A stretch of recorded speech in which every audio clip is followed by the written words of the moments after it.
President-elect Barack Obama is expected to announce his economic team later today. CBS News correspondent Dean Reynolds is in Chicago with more on that. Good morning, Dean. Good morning, Harry. Well, the incoming administration is making it abundantly clear that it plans an active, multi-billion-dollar approach to kickstarting the economy. As one top economic advisor to Barack Obama put it, the era of dithering is over. With the stock market wobbling, with more than 1 million job losses this year alone, and with the actions taken so far to stem the tide proving to be totally ineffective, the incoming administration is setting the table for a long struggle to make things right. This is as big of an economic crisis as we've faced in 75 years. We've lost 1.3 million jobs already this year. The unemployment claims last month were the highest in 16 years, and it looks like it could get worse before it gets better. Leading the effort to get things headed in a new direction will be Timothy Geithner, current president of the Federal Reserve Bank of New York. 47 years old, Geithner will be announced today as the new Treasury Secretary. And working with him will be a former Treasury Secretary. Lawrence Summers held the job under Bill Clinton, and today will be introduced as the chairman of the National Economic Council. I would hope that next year we will start to see a turn. But first, Congress will be presented an ambitious plan costing hundreds of billions of dollars to create over the next 2 years more than 2 million new jobs, including public works employment similar to the New Deal of Franklin Roosevelt. Bridge and road building, school repairs, and alternative energy projects, as the president-elect explained over the weekend. But it will be a 2-year nationwide effort to jumpstart job creation in America and lay the foundation for a strong and growing economy. The hope is that the Congress will take up this plan shortly after taking office in January, and there's a consensus forming that the new president will have no time to waste.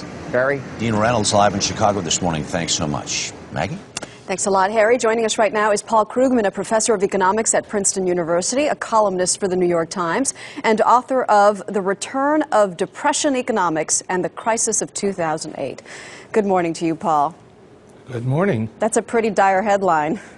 Well, you know, it's not depression, but it's depression economics. We're having the kinds of problems that we had during the 1930s, and that's why we're talking about a new WPA. We're talking about having to take some of the solutions that we thought we didn't ever have to use again, but here we are. Pretty dire stuff. Like bailing out Citigroup, one of the largest and once strongest financial institutions in this country. Do you think that this bailout is well structured? Are the taxpayers getting a fair deal here? First read on it, no. It's most of the people who've looked at it, you know, in the small hours of this morning, have said this is a lot of taxpayer risk in return for not much. It looks like a very sweet deal for Citigroup management, very sweet deal for Citigroup shareholders, to the extent they have anything left. Not very good for the taxpayer. This was not good. Okay, so other bailouts have done nothing to boost consumer confidence. This one, you say, is not well structured. Why do it? Well, you know, things could be worse. You know, that's been the moral of this crisis. Things can always be worse, and they've been getting worse. But if Citigroup had not been bailed out, then the whole financial system could collapse. If we hadn't had these other bailouts, things could be much worse even than they are. So it's what hasn't happened, not what has, that's the justification. So we had to do this, but we should have done it better. We have a man who's been working closely with Hank Paulson on these bailouts, coming in as the new Treasury Secretary, Tim Geithner. We also have Lawrence Summers to head the Economic Council. We heard their resumes individually, and they're very good. Do you think they'll make a good team, though? That's going to be interesting. They're both terrifically smart, terrifically forceful guys.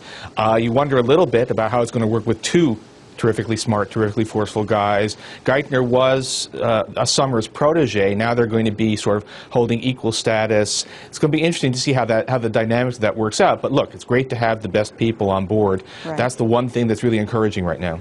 What about the $500 billion economic stimulus plan that President-elect Obama is planning? Do you think it's realistic to get that done in 2 years?